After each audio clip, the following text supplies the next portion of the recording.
Olá!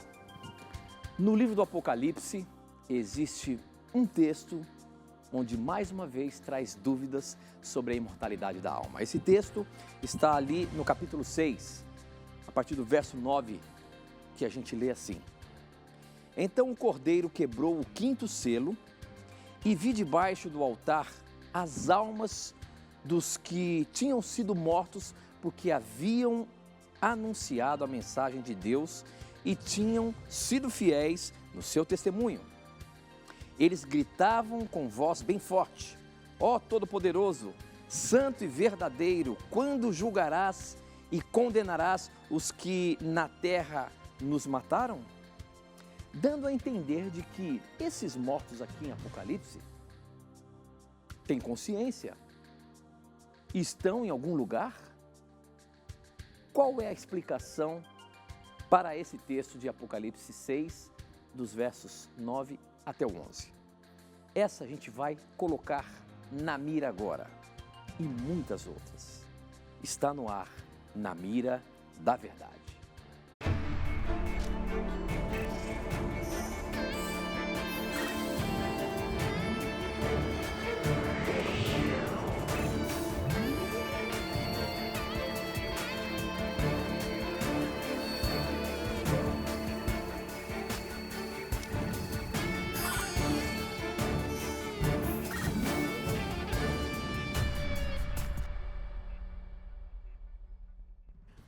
Olá, seja muito bem-vindo. Estamos começando mais um programa Na Mira da Verdade. E você já sabe, esse aqui é um programa de perguntas e respostas bíblicas. É muito bom ter a sua companhia aqui, saber que você está aí para fazer o nosso programa acontecer. As suas dúvidas, os seus questionamentos, ajuda todos os telespectadores a aprenderem mais sobre a Palavra de Deus. E a sua dúvida, o seu questionamento, ele vai estar na mira, mas vai ser respondido baseando-se na Palavra de Deus. E eu sempre digo a você, não tenha preconceitos, pergunte o que você quiser, tire as suas dúvidas, não importa a sua denominação religiosa, não importa o seu credo, aquilo que você acredita, mas se você tem dúvidas sobre teologia, sobre o que a Bíblia escreve, ou o que a Bíblia diz, o que a Palavra de Deus diz, manda pra gente e ela vai ser respondida por ele, Professor Leandro Quadros. E aí, professor, tudo bem? Graças a Deus, Tito, tudo bem? Um bom dia ao nosso telespectador e ao nosso ouvinte. Bom dia a você que está assistindo pela primeira vez o programa Na Mira da Verdade. Como o Tito disse, é um programa de perguntas e respostas e nosso propósito aqui é não apenas responder sua dúvida, mas estimular você a um estudo da Bíblia. As respostas que damos aqui são objetivas, porém com a profundidade bíblica que elas merecem, e o nosso maior objetivo é incentivar você ao estudo da Bíblia. Seja bem-vindo, seja bem-vinda ao nosso programa. Esperamos, então, as suas perguntas. Muito bem. A gente começa o programa sobre esse texto, um texto interessante de Apocalipse, e veio uma pergunta pelo nosso Facebook aqui, que já vou falar como que você faz para mandar suas perguntas. A primeira pergunta, quem mandou foi o Leanderson Oliveira, e ele diz o seguinte: estou com uma dúvida grande acerca da doutrina da mortalidade da alma. De acordo com Apocalipse 6, de 9 e 10, fala que os mortos em Cristo clamam com grande voz acerca da justiça. A minha pergunta é: os mortos em Cristo têm consciência? E em que lugar eles estão clamando? Por acaso é no paraíso? Me falaram que os mortos têm consciência e que eles estão no paraíso clamando por justiça. Olha, confesso que estou confuso, pois esse versículo realmente dá a entender que os mortos clamam conscientemente. Professor, como é que você pode explicar para a gente o que está dizendo aí em Apocalipse 6, de 9 a 10, dando a entender de que os mortos realmente têm consciência? Esse texto precisamos analisá-lo. Temos que analisar algumas coisas aqui para nós o interpretarmos devidamente. A primeira coisa que devemos analisar é se o texto é literal ou simbólico, e depois temos que ver o significado de alma no contexto bíblico, e aí, em seguida, nós daremos a interpretação devida, né? Então, primeiro, o texto ele é literal ou simbólico? Quando nós lemos aqui o Apocalipse 6, nós percebemos que, nesta visão, o apóstolo João vê um cordeiro que representa Jesus, abrindo um livro com 7 selos. Cada um desses selos representa um período, uma fase da igreja cristã ao longo da história e, portanto, o capítulo 6 do Apocalipse é o quê? Simbólico. Então, a visão dos versos 9 até o 11, que está aqui sobre o 5º selo, ela também é simbólica. Então, primeiro ponto, não é algo literal, é simbólico. Segundo aspecto, no verso 9 diz que quando se abriu o 5º selo, ele viu debaixo do altar as almas daqueles que tinham sido mortos por causa da palavra de Deus e por causa do testemunho que sustentavam. De acordo com Gênesis 2:7, alma não se refere a uma entidade imaterial que sobrevive fora do corpo. Nós temos que buscar o significado de alma no texto bíblico. E o apóstolo João, que escreveu o Apocalipse, a compreensão, a mentalidade dele era hebraica. E a mentalidade hebraica via a alma como sendo algo diferente daquilo que ensinavam os filósofos gregos. Em Gênesis 2:7 lemos: Então formou o Senhor Deus ao homem do pó da terra e lhe soprou nas narinas o fôlego de vida, e o homem passou a ser alma vivente. Na Bíblia, alma vivente é o ser vivo. Por exemplo, em Deuteronômio 10:22, diz que 70 almas desceram ao Egito. Não são almas penadas, porque na Bíblia este conceito não existe. São 70 pessoas. Então, estas almas que estão clamando debaixo do altar são pessoas. E em que contexto? Diz aqui, por causa da palavra de Deus e por causa do testemunho que sustentavam. Tem a ver com mártires. Olha o que diz o verso 10, ó. Clamavam em grande voz, dizendo: Até quando, ó soberano Senhor, santo e verdadeiro, não julgas nem vingas o nosso sangue dos que habitam sobre a terra? Então, a cada um deles foi dada uma vestidura branca, e lhes disseram que repousassem ainda por pouco tempo, até que também se completasse o número dos seus conservos e seus irmãos, que iam ser mortos como igualmente eles foram. Veja, eles não estão desfrutando de uma recompensa, porque quando eles clamam por justiça, são dadas vestiduras brancas para eles, e é dito que eles repousem mais um pouco de tempo, porque existiriam mais mártires ainda, e eles receberiam a recompensa depois, obviamente, da ressurreição. Então, é um texto simbólico em que os mártires mortos são personificados como clamando por justiça. A personificação existe na Bíblia para Deus tornar vivas as lições que Ele quer transmitir. Por exemplo, em Gênesis 4:10, Deus diz assim para Caim: o sangue do teu irmão Abel clama a mim da terra. Nós sabemos que o sangue não fala. Só que Deus personifica o sangue de Abel para dizer para Caim o seguinte: eu sei o que você fez, e ele clama por justiça.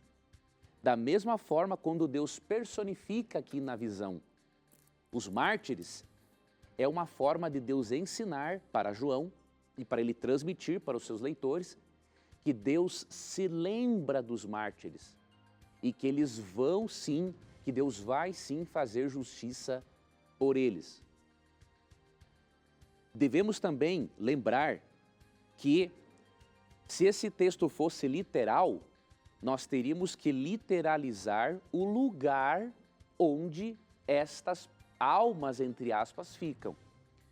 Aqui diz que estas almas, entre aspas, que de acordo com o conceito bíblico são pessoas, né? Elas estavam debaixo do altar. Que altar é esse? Se você for para Êxodo 27, se refere ao altar de holocaustos. Eles são apresentados debaixo do altar de holocaustos, porque as vítimas eram os animaizinhos sacrificados, eles ficavam no altar de holocaustos. Então, Deus está mostrando que essas pessoas foram sacrificadas por causa do testemunho que deram.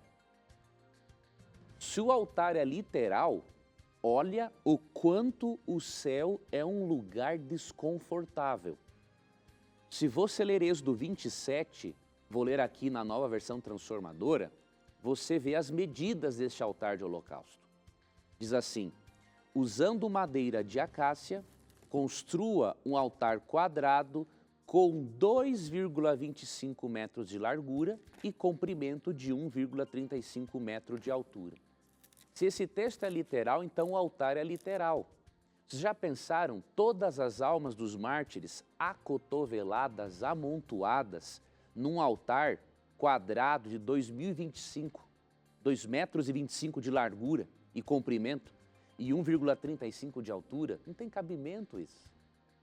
Então é um texto simbólico em que os mártires são personificados para Deus ensinar que Ele se lembra deles e que Ele fará justiça por eles.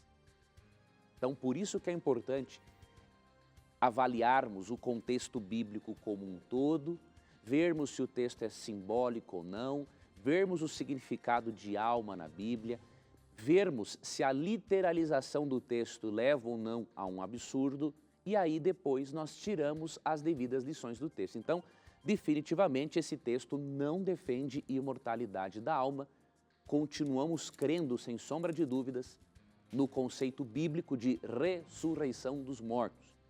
1 Coríntios 15 nos mostra que só é possível existir vida no corpo.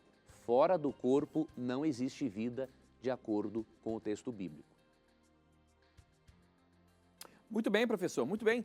Para você participar do programa, você tem várias formas. Você pode usar o seu smartphone e mandar uma pergunta por SMS.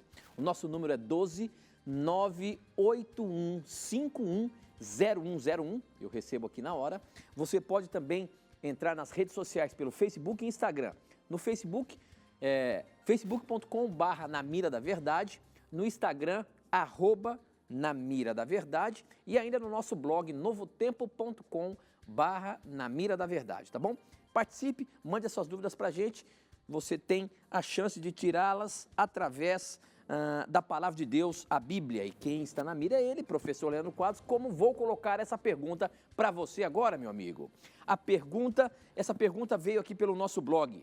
Quem mandou foi o Antônio Marcos Santos, ele é de Embu das Artes, e a pergunta dele, professor, é a seguinte: bom dia, o anjo de Daniel 10 é o Senhor Jesus? O anjo do pacto, o mesmo que lutou com Israel? Vamos ver lá o que está dizendo então Daniel 10. Eu estava lendo aqui um pouquinho antes de terminar a sua resposta. Aqui a partir do verso 4 diz o seguinte: no dia 24 do primeiro mês do ano eu estava à beira do rio de Tigre, quando de repente vi um anjo vestido com roupas de linho e usando um cinto de ouro puro. O seu corpo brilhava como pedras preciosas e o rosto parecia um relâmpago. Os olhos eram como tochas acesas, os braços e as pernas brilhavam como bronze polido e a voz soava com o barulho de uma multidão. Eu fui o único que vi essa visão. Os meus companheiros não viram nada, mas ficaram apavorados e fugiram e se esconderam. Esse anjo que está falando aqui em Daniel, continua ainda dizendo sobre ele, é o Senhor Jesus? É bem provável que sim. Os eruditos se dividem em relação ao assunto, mas é bem provável que sim, porque a descrição deste anjo em Daniel 10, ela é muito parecida com a descrição do Cristo glorificado em Apocalipse, aqui capítulo 1, dos versos 13 ao 16. Por exemplo, diz assim: e no meio dos candeeiros um semelhante a filho de homem, com vestes talares e cingido à altura do peito, com uma cinta de ouro. A sua cabeça e cabelos eram brancos como a alva lã, como a neve, os olhos como chama de fogo, os pés semelhantes ao bronze polido, e aí vai. Então a descrição aqui é muito parecida, tem várias semelhanças, não é? Com este ser celestial de Daniel 10. E a Bíblia chama em alguns textos Cristo de o anjo do Senhor, não porque ele é uma criatura, temos que ter cuidado com isso, ele é Deus. Mas a palavra anjo, como significa mensageiro, ela se aplica muitas vezes a Cristo quando ele aparece de forma teofânica, ou seja, quando ele se aparece de uma forma humana no Antigo Testamento, para ele ser o mensageiro da Trindade à humanidade. Então, as semelhanças são muito grandes, né, e é bem provável que seja, assim, o mesmo ser. Muito bem, agora tem uma perguntinha aqui que chegou pelo SMS. A pergunta é a seguinte: o diabo é um anjo e pode fazer milagres? Os anjos de Deus também têm esse poder? Eles podem fazer milagres? E aí, professor, anjos fazem milagres? O diabo tem poder para fazer qualquer tipo de milagre? Apocalipse 6, 14, falando do desfecho final do conflito cósmico, né? Diz o seguinte: porque eles são espíritos de demônios, operadores de sinais, e se dirigem aos reis do mundo inteiro com o fim de ajuntá-los para a peleja do grande dia do Deus Todo-Poderoso. Então a Bíblia apresenta, assim, os seres demoníacos como sendo capazes de operar em sinais, milagres, né? E falsificar, obviamente, coisas que Deus faz. Só que tem um limite, eles não podem fazer tudo. Um exemplo, você pode ler Êxodo 7 e 8. Os magos de Faraó que estavam usando magia negra, eles imitaram várias coisas que Moisés fazia, mas chegou num ponto que eles não conseguiram fazer mais. Então os demônios têm sim poderes sobrenaturais, mas eles têm um limite. Só Deus que é um ser ilimitado. Então é importante atentarmos para a advertência de Cristo em Mateus 7, 21 a 23. Ele fala assim, que muitos vão se perder, mesmo tendo expulsado demônios em nome de Cristo, profetizado em nome de Cristo e feito milagres. Por quê? Porque o poder, né, que estava por trás dessas pessoas era um poder demoníaco e não era o poder divino. Então, leia Apocalipse 6,14, Mateus 7, 21 a 23, Êxodo capítulo 7 e 8, e você vai reforçar isso, esse conceito, para você poder até livrar-se dos falsos enganos, dos falsos profetas. Muito bem, professor, muito bem. Agora eu queria colocar uma aqui do Instagram. Queria agradecer a você que tem acompanhado o nosso perfil no Instagram, tem participado também mandando suas perguntas por lá. É só você acessar lá, seguir a gente, mandar a sua pergunta e ela pode ser pescada como foi pescada aqui. Olha aqui, ó, o Celso Fernandes, ele diz o seguinte: olá Tito, professor, me chamo Celso, sou de Feira Nova, Pernambuco.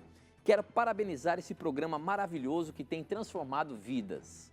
Deus abençoe vocês. Obrigado, Celso. Deus abençoe você também e a todos os nossos telespectadores. A minha pergunta é essa: Sansão vai ser condenado por ter cometido suicídio?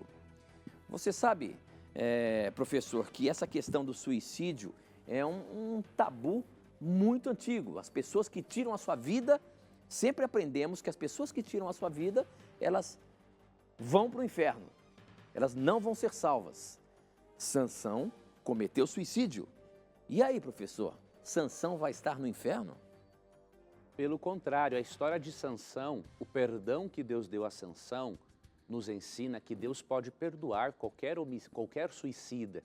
Que quando um cristão diz, né, que todo cristão, que todo suicida vai se perder, ele está fazendo um desfavor muito grande para Deus, porque está minimizando o poder da cruz. E nós lemos Hebreus 11:32, lemos em Hebreus 11:32 que Sansão, mesmo tendo atentado contra a própria vida para vingar-se inclusive dos filisteus, Sansão está na galeria dos heróis da fé. E é impossível imaginarmos que um perdido estivesse na galeria dos heróis da fé para nos servir de exemplo, né? Então vamos ler aqui Hebreus 11:32, que diz: quanto mais preciso dizer, levaria muito tempo para falar sobre a fé que Gideão, Baraque, Sansão, Jefté, Davi, Samuel e os profetas tiveram. O Espírito Santo inspirou o autor de Hebreus a colocar Sansão na galeria dos heróis da fé, porque Sansão foi perdoado por Deus. Se Sansão estivesse perdido, ele não poderia fazer parte da galeria dos heróis da fé. Então, com certeza, Deus viu um arrependimento sincero de Sansão, não é? A graça de Deus alcançou Sansão. Na cruz, Cristo pagou pelo pecado de Sansão e ele estará com certeza no reino dos céus. Muito bem, professor. Eu estou com uma pergunta aqui, mais uma sobre a imortalidade. Essa pergunta chegou pelo nosso Facebook. Quem mandou foi o Geninho Batista. Olá, amigos, muito bom dia.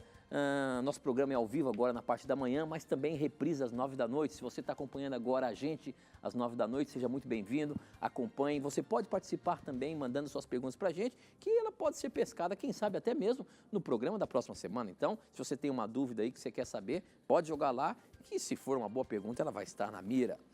Muito bem, o Geninho quer saber o seguinte, professor, baseado em Atos 23, os versos 8 e 9, o que ou quem é esse Espírito que eles se referem?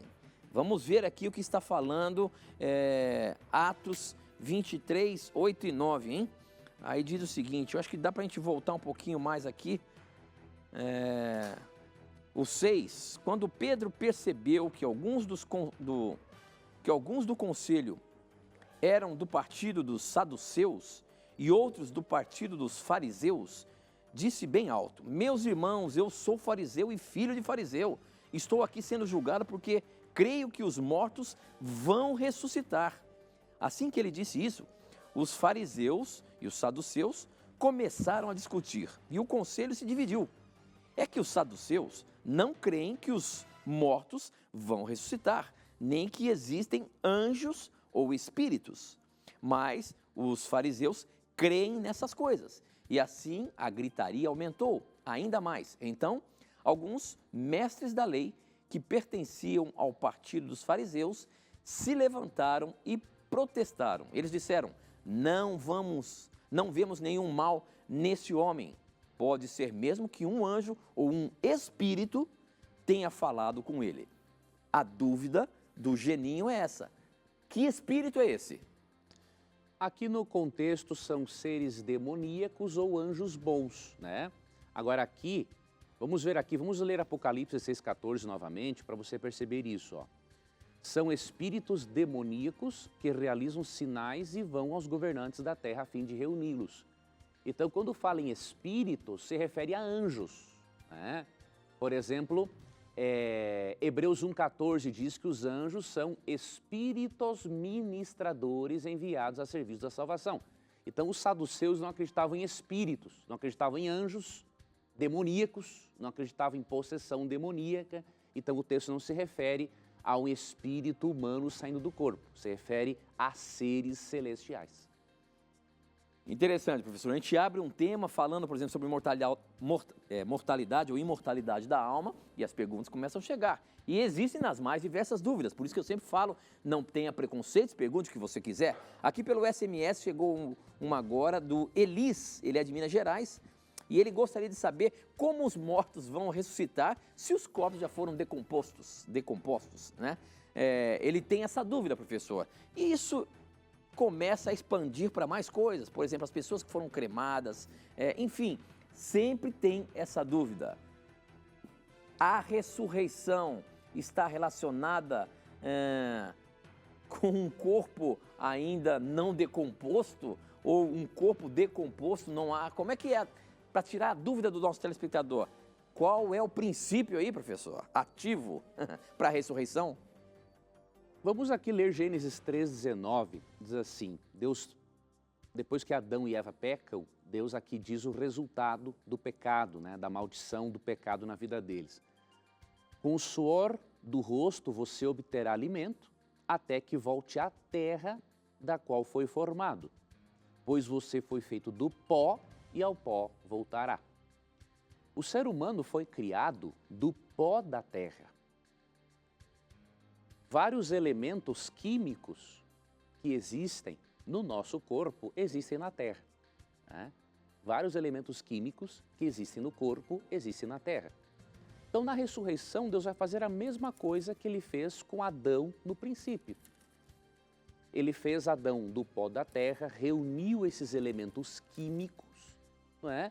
Formou o corpo colocou o fôlego de vida, que é o Espírito, de acordo com Gênesis 2,7. Então, na ressurreição é isso, né? Ressurreição quer dizer ressurgir. Assim como Deus fez surgir do pó da terra nossos primeiros pais, Ele fará ressurgir do pó da terra aqueles que morreram crendo em Jesus e que o aceitaram como Salvador. Eu recomendo que você leia 1 Coríntios 15. Paulo está justamente lidando com uma descrença por parte de alguns coríntios de que não existiria a ressurreição. E aí em 1 Coríntios 15, Paulo traça uma argumentação muito interessante para mostrar, não é? Que se Cristo ressuscitou dos mortos, este é o maior argumento que nós temos de que ocorrerá uma ressurreição dos justos. Né? Então leia 1 Coríntios 15 e recorde-se. Né? Se Deus fez surgir Adão e Eva Adão do pó da terra, é óbvio que Ele vai fazer ressurgir a humanidade. Vai reunir pelo poder de sua palavra, de acordo com o Salmo 33, 6 e 9, vai reunir esses elementos químicos do pó da terra e vai recriar corpos humanos. Aí Deus tem a nossa identidade preservada na mente dele. Para Deus isso é a coisa mais simples que existe de se fazer. Muito bem, professor, muito bem. Antes do intervalo, eu quero apresentar para você esse presente que nós oferecemos aqui em todos os programas. É o curso bíblico Verdades para o Tempo do Fim. Para você ter esse curso bíblico aí na sua casa, pode entrar agora no nosso blog novotempo.com/na mira da verdade. Você vai ver a imagem dessa revista. É só você clicar lá e você vai ser direcionado para uma parte de cadastro, para você fazer o seu cadastro e receber gratuitamente na sua casa. Muitas pessoas acabam entrando ali no nosso blog e no lugar da pergunta, pede o curso bíblico. Logo acima do espaço onde você faz a sua pergunta, tem a imagem dessa revista aqui. Para você pedir essa revista, você tem que clicar ali na revista e fazer o seu cadastro, tá bom? Peça agora mesmo, é um presente nosso para você. Vamos juntos estudar a Bíblia, mas, olha, milhares de pessoas já pediu esse curso bíblico e você também vai ter aí na sua casa. Peça agora mesmo, entre lá no nosso blog novotempo.com/na mira da verdade. Nós vamos para um breve intervalo, não sai daí não, a gente volta já já.